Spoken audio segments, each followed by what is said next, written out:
Hello and welcome to SmythOS's monthly product update video series. We have 4 new updates we're excited to share today. Our first update is duplicate and delete agents. This month, SmythOS introduces the ability to duplicate and delete your agents, allowing you to manage agents with greater flexibility and ease.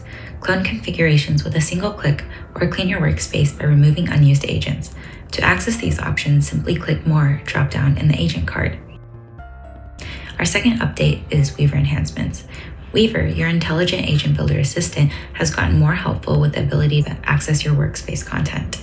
This long-requested feature allows Weaver to recognize your existing agents and their configurations to offer smarter, more tailored suggestions as you create new ones.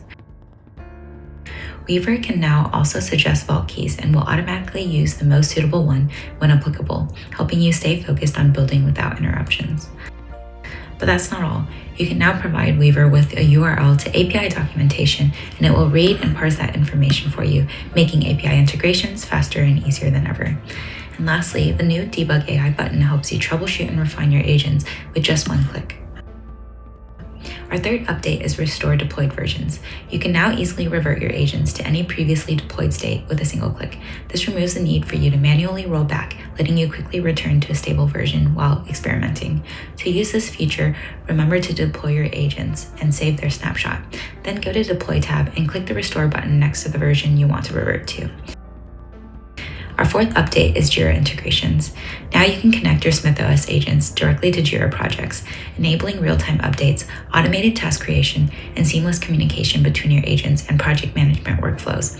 Use this integration to assign tasks, track issues, and manage your backlog, all while keeping your team in sync.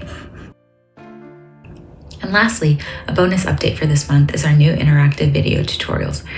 We're happy to announce that we have many new interactive tutorials sprinkled within our app to guide you through SmythOS's key features and workflows. And that's all for this month. Thank you and stay tuned for more updates from SmythOS. Visit our website and join our community to keep up with the latest features and updates.